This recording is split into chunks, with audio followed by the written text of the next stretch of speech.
இதை மிக்ஸ் அடுத்தது இந்த டப்பா எடுத்துட்டு இதுக்குள்ள நான் ஹைட்டுக்காக இந்த மாதிரி ஸ்டோன்ஸ் வச்சிருக்கேன். இந்த ஸ்டோன் இல்லாமலும் பண்ணலாம். அப்படி நம்ம இல்லாமல் இதுக்குள்ள நம்ம கிளாஸோ இல்லை வேறு ஏதாவது சின்ன பாத்திரமோ வைக்கும் பொழுது அது வந்து அந்த பாத்திரத்துல எல்லாம் ஒட்டிக்கும். ஸோ இந்த வீடியோ பார்த்தீங்கன்னா தெரியும். இந்த மாதிரி இது ஹைட்டுக்கு நம்ம கை வச்சு உள்ளேருந்து எடுக்கிற அளவுக்கு ஈஸியாக, அதுக்காக தான் இந்த ஸ்டோன் நான் யூஸ் பண்ணியிருக்கேன். இப்போ இதை வந்து ஈஸியாக நம்ம கை விட்டு எடுத்துடலாம். ரொம்ப கீழே இருந்துன்னா எடுக்க கஷ்டமாக இருக்கும் இல்லையா, அதனால தான். அது மாதிரி இந்த சுகர் டீ பவுடர் மிக்ஸ் பண்ணி வச்சுருக்கோம் இல்லையா, இதை வந்து இந்த டப்பாக்குள்ளே ஸ்ப்ரெட் பண்ணி விட்டுக்குவோம். இந்த மாதிரி எல்லா பக்கமும் போடணும்.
வச்சுக்கலாம். ரெண்டு கையும் வச்சாலும் போதும். இவ்வளோதான். எடுக்கிறதுக்கு ஈஸியாக தான் இருக்கும். சூடெல்லாம் எதுவும் தெரியாது. ஏன்னா நான் மேலே வச்சுருக்கிறதுனால டக்குன்னு எடுத்துடலாம். இந்த மாதிரி உள்ள நல்லா கருகி இருக்கும். ஸோ நான் இப்போ இந்த பாத்திரத்தையோ இல்லை டம்ளரோ நான் கீழே வச்சேன் அப்படின்னா அது ஃபுல்லாக ஒட்டிக்கும். ஸோ நம்ம திரும்பி கழுவும்போது ரொம்ப கஷ்டமாக இருக்கும். ஸோ நான் இப்போ இது கீழே தட்டினா உங்களுக்கு தெரியும் எந்த அளவுக்கு இதுக்குள்ளே கறி அந்த நம்மளோட அந்த சர்க்கரையும் டீ பவுடரும் இந்த மாதிரி கருகி போயிருக்கும். ஸோ இது ஃபுல்லாக பாத்திரத்தில் ஒட்டுச்சு அப்படின்னா ரொம்ப கஷ்டம். திரும்பி யூஸ் பண்ணவே முடியாது அந்த பாத்திரத்தை. ஸோ அதனால் ஸ்டோன் வச்சுக்கிறது நல்லது. இப்போது இந்த வாட்டரில் நான் என்ன பண்ணுறேன் அப்படின்னா கொஞ்சமாக குங்குமம் ஆட் பண்ணிக்கிறேன். ஜஸ்ட் ஒரு அரை ஸ்பூன் அளவுக்கு இருந்தாலே போதும். இது நல்லா வந்து இந்த குங்குமத்தோட கலர் இந்த மாதிரி இருக்குது, ப்ரௌனிஷாக இருக்கிறது, அதனால இப்படி தெரியுது.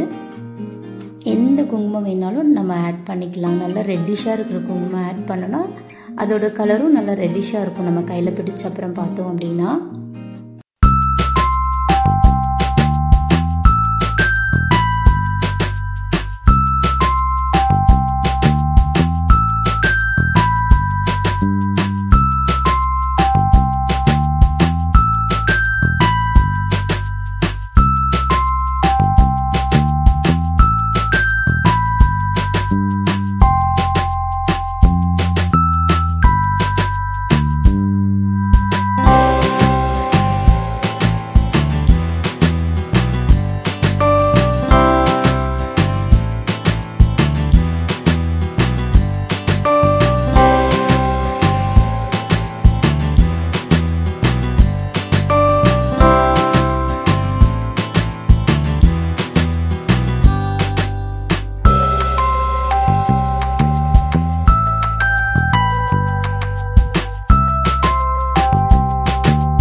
10 நாள் வரைக்கும் அப்படியே இருக்கும். நம்ம பெரியவங்க பாத்திரம் கழுவ துணி துவைக்கிறதுனால நமக்கு கையில் ஒரு வாரம் தான் இருக்கும்னு வச்சுக்கோங்க. பட் ஆனால் அந்த பண்டிகை நேரத்தில் ஒரு குழந்தைங்களுக்கு நல்ல புது ட்ரெஸ் போட்டு ஃபோட்டோ எடுக்கும் பொழுது கொஞ்சம் இதுவும் அட்ராக்டிவாக இருக்கும் இல்லையா, அதுக்காக தான். ஸோ இந்த மாதிரி நான் அடுத்து வந்து தீப்பெட்டி குச்சியை யூஸ் பண்ணி தான் ட்ரா பண்ணுறேன்.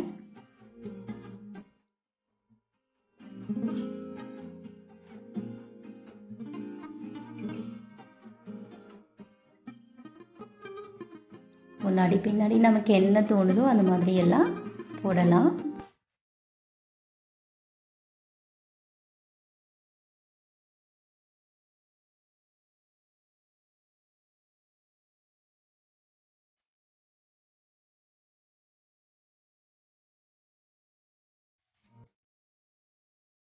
ரெண்டு கையிலையும் வச்சாச்சு. ஸோ இது ஒரு 10 நிமிஷம் நீங்கள் ஃபேன் காற்றுல வச்சுருந்தாலே அது நல்லா காஞ்சிரும்.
கையில் மருதாணி டிசைன் வச்சு விடலாம். ரொம்ப ஹாப்பியாக இருப்பாங்க.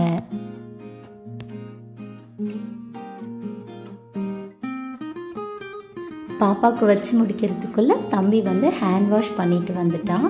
ரொம்ப அழகாக மருதாணி மாதிரியே இருந்துச்சு. என்னோட இந்த வீடியோ பிடிச்சிருந்ததுன்னா லைக் பண்ணுங்கள், கமெண்ட் பண்ணுங்கள், ஷேர் பண்ணுங்கள். மறக்காமல் என்னோட சேனலை சப்ஸ்கிரைப் பண்ணுங்கள். பக்கத்தில் இருக்கிற பெல் ஐக்கான் ப்ரெஸ் பண்ணிங்கன்னா இதுக்கடுத்து நான் போடுற வீடியோ நோட்டிஃபிகேஷன் உங்களுக்கு ஆட்டோமேட்டிக்காக வரும். சீக்கிரமாக இன்னொரு வீடியோவில் பார்க்கலாம். தேங்க்யூ ஃபார் வாட்சிங்.